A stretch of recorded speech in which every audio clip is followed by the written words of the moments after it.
Hi everyone and welcome to my Let's Play of Splatoon. If you've never heard of it before, it's a new shooter from Nintendo, and as you know, they aren't typically known for their shooters. I mean, the last one I can remember is Duck Hunt. I bought Splatoon on a whim one day, expecting to play it for an hour or two, and I just couldn't put it down. A lot of my friends had recommended it to me, and I would definitely recommend it to others. I've been meaning to start this Let's Play for a long time now, and I just really want to share this game with everyone, and I hope you enjoy it. So, before we get started, let's choose, am I an Inkling boy or am I an Inkling girl? There's a Pokemon joke in there somewhere. Anyways, a lot of people choose the Inkling girl because they like the character design, but I am more comfortable being an Inkling boy, because I'm a boy. So, they let you choose your skin tone, so it can be anything from undead white to I'll never get a sunburned black. I'm going to choose this one here, it's closest to my skin tone. Well, my eyes aren't actually yellow, they match my shirt right now, and they look pretty cool, so I'll go with that. So, is this cool? Yeah, it's totally cool. So now we're going to go through the tutorial stage, and it's going to show us the ropes. So, hey you! Yeah, you want to be the freshest squid on the block? Hell yeah. We'll teach you some funky fresh moves on the way to Inkopolis. So, I'm going to hold the ZR trigger to shoot. And just gonna pop some balloons before they let me go anywhere. So I move with the left joystick. There we go. And I can move left and right with the right joystick. Splatoon does default to having your camera controlled by the tilt of the gamepad, so it's motion control camera. It's a little difficult to get used to at first, but it is, in fact, a lot more responsive, I find. You can do a lot more quick turns, and I compare it to using a mouse and keyboard for doing a shooter or using a joystick. So that's your comparison. Some people prefer one over the other. It'll also depend on your situation. So anyways, as you can see here, they're also showing us that we can become a squid. Squidding will let you do a lot of things. It's primarily used for mobility, but other things that it does for you is lets you recover health and recharge your ink tank. So you can see the ink tank on the back of my Inkling there, and it'll deplete as I use up more ink. So squidding will let me squidding lets me refill that, so it's very handy maneuver because you both heal, you regain health and ammo. It's crucial to the game, as you could guess. So here's our introduction to the enemy ink. So when you're in turf wars, the other team will be firing this, and as you can see, if I stand in it, I move really slow, and the creepy ink starts coming in from the side. That's the only indication of what kind of, or how much damage you've taken. If you stand there, you won't die from it, but it's just going to take one little blob of the opposite color ink to get you. So you don't want to stay in there too long. As you saw there, I have my splat bombs, and those are just a little grenade timed bomb with a bit of area of effect. So anyways, that was the tutorial level. You're going to see a lot of that in action as we go into the plaza. So here we go. Blasting off again.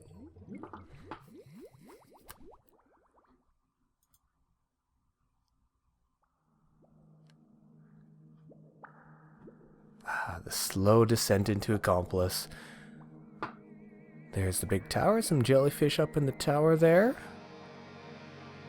And here we are. So this hub is the main entrance when you start up the game. Before anything happens though, we will get an introduction from the Squid Sisters, the idols / newscasters of Splatoon. Without further ado, here we go.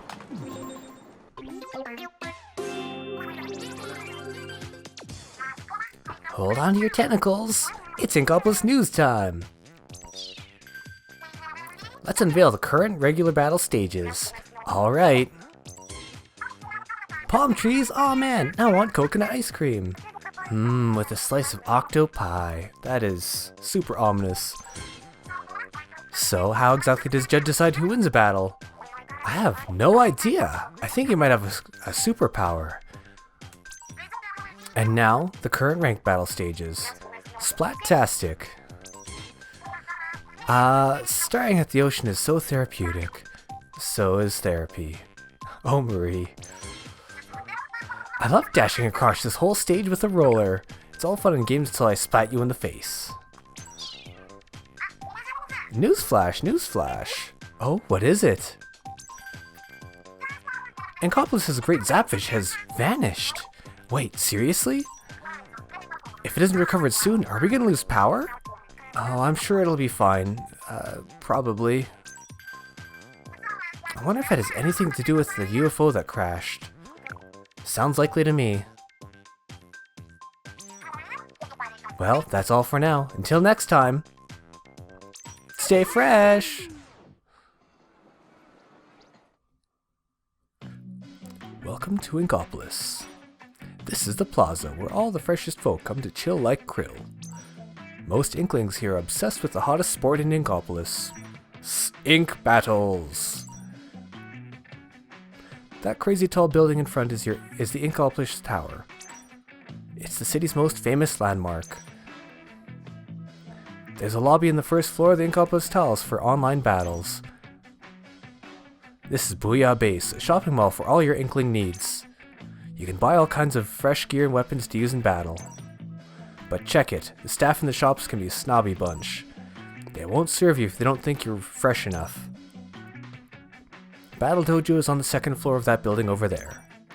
Check it out if you want to battle your friends one-on-one and sharpen your skills.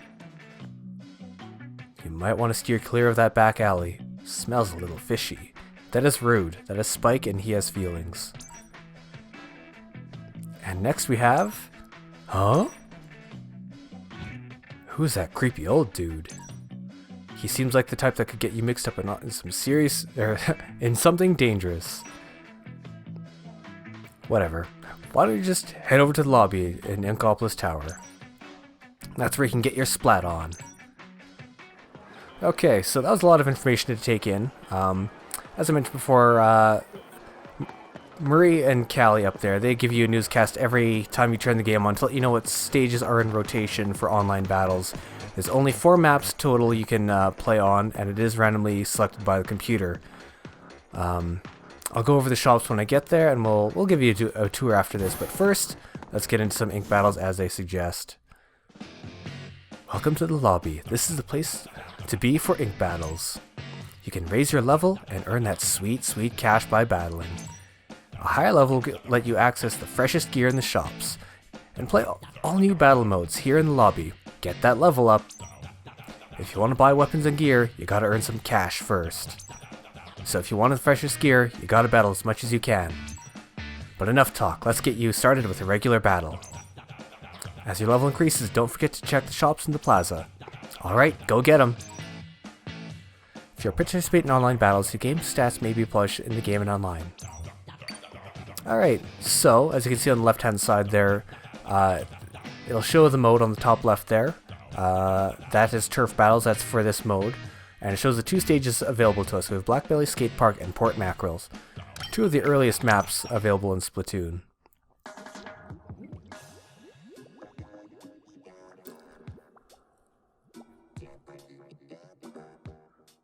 So I've just selected regular battles. We're just going to wait for the matching system to work. So the way the Splatoon matchmaking typically works is in Turf Wars, you're given a room of 8 that are randomly selected, and the game will try and pair you up with people around your level and around your playstyle. I started a new save file for this, so there I am, level 1 Takuno. So it's funny to see level 30 in there, but that's because this game has been out for a long time. When I started it, the game had a lot of level 1s and level 5s, like Helsing over there, and there was not such a huge disparity, but as the game gets older, so the players, they level up too. So it's going to try and match us up as best we can, but it's going to struggle sometimes.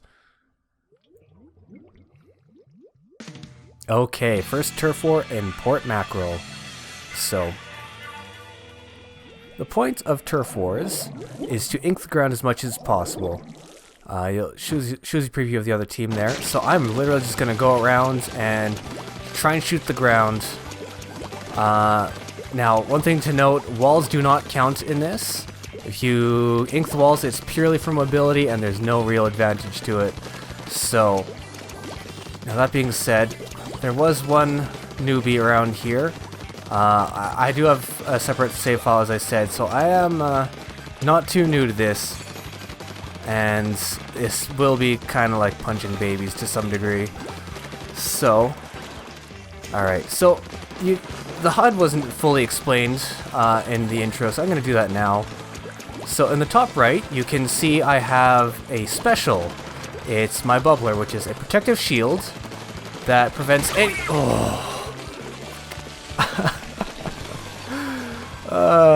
anyways, it's got a little gauge next to it that shows how fast it is, or how far away it is from being charged up. Now, it charges up simply by inking the ground and by, not by shooting people. The only way to build it up is by inking turf. So, as you can see, it's glowing now. I have it ready for use. I'm going to save it for a time of need.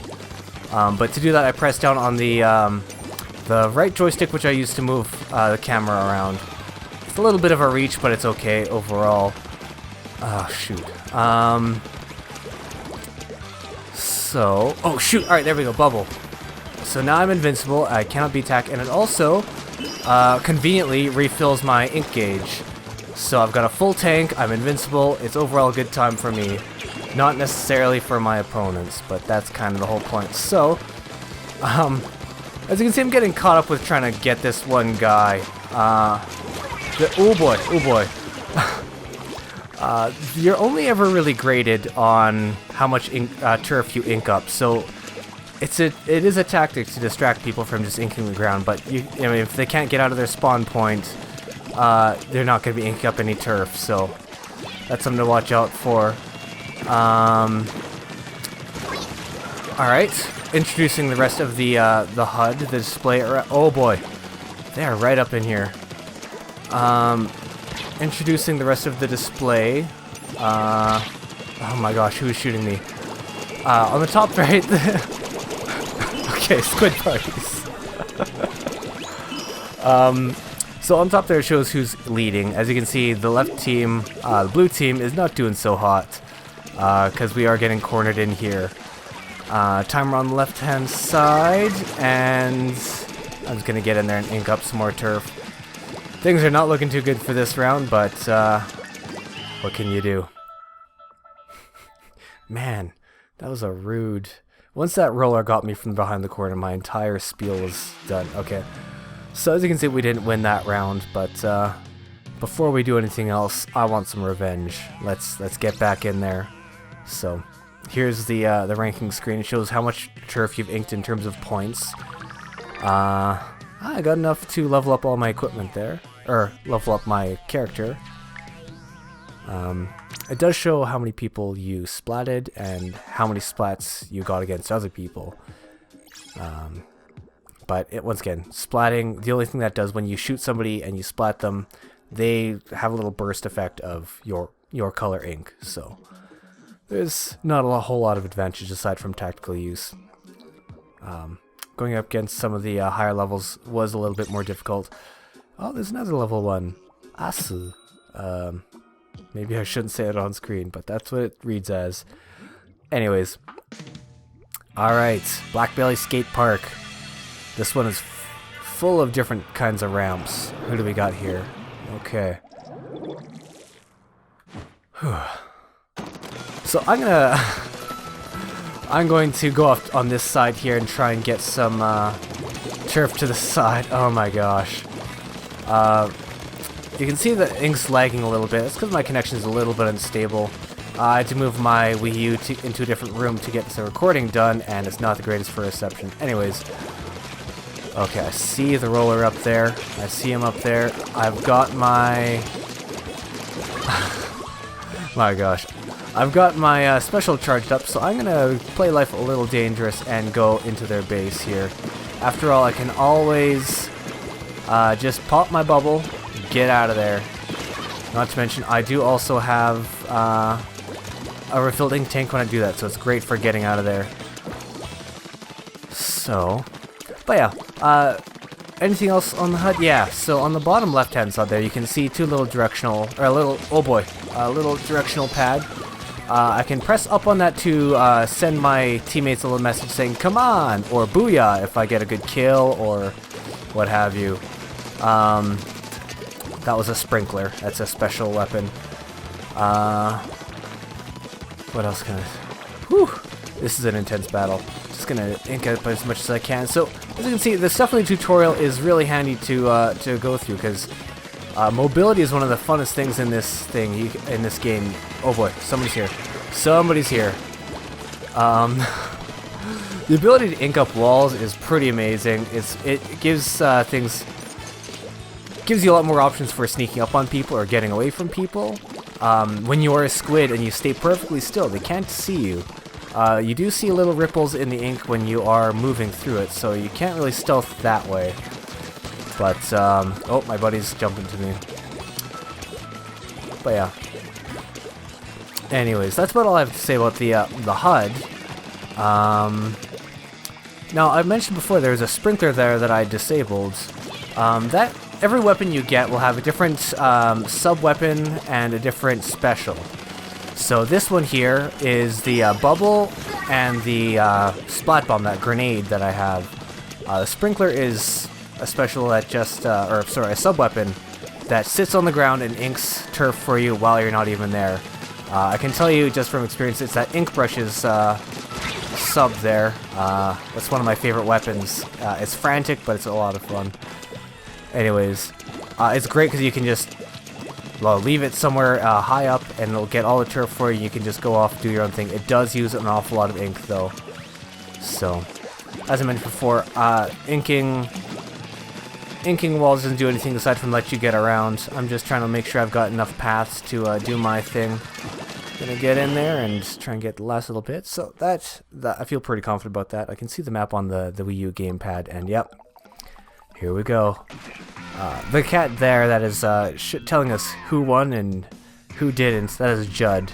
He does nothing but judge matches all day. Yeah, top of the team. 5 splats, didn't get killed myself. Pretty good if I do say so myself. And there we go. I leveled up my gear, so I'll go into that when we get into the shops, but I got some special abilities that'll help me do better in next matches, so. Alright. 2 matches under the belt. I guess I should introduce what I'm going to be doing for this Let's Play. So, this is mostly an online game. Turf battles and the other game modes in the lobby are your main staple. But there is also the one-player campaign here, where this aforementioned shady old dude was. Let's head in there and check out what's going on there. So, knowing what we learned from the tutorial, I can press turn into a squid to get through there. Hey, it's me. Oh, hey, old dude. The Octarians are coming! No! Oh, hi. I guess I lost my cool there for a minute. Do you just talk to yourself when no one's around? I'm Captain Cuttlefish, leader of the legendary Squidbeak Splatoon. That look in your eye, that's the look I've been looking for. That's pretty creepy, old man. The great zapfish that powers Incopolis has been squidnapped. Nobody believes me, but it's the work of the Octarians. I just know it. They want revenge for the great turf war of 100 years ago. I've been keeping an eye on them this whole time, of course, because you're a kooky old hobo. Gotcha. But they stole the great zapfish right out from under my nose. Where is your nose? Anyways, please, you gotta help me rescue the great zapfish. So, I'm gonna take your silence as a yes. That is not proper consent, Captain Cuttlefish. That is not how it works. Starting today, you are Agent 3 of the new Squidbeak Splatoon. Whoa, when did I get undressed and redressed? I am not comfortable with this situation. This is your brand new hero suit. It'll help you fight the Octarians. What a great fit for hand-me-down from ages 1 and 2 anyways. Now let's get to those Octo Jerks. I'm counting on you, bucko. So yeah. This is the one-player mode. I'm going to go around this area, find some stages, and go through there. But first, I would like to point out, on this board here, I'll see if I can get a little bit closer, There is one singular picture of an Octarian butt, and then like the same picture of the same Octarian over and over again. Old dude, you're giving me some bad vibes. Shoot you up a bit, show you who's boss. Anyways, so in order to find the areas, you have to actually hunt them down these little kettles and shoot them. And you can see a little grate up there. We go to the Octo Trooper hideout. But I'm going to save that for the next time. Hope you guys are going to enjoy the Splatoon Let's Play I'm doing. I'll see you next time. Bye-bye.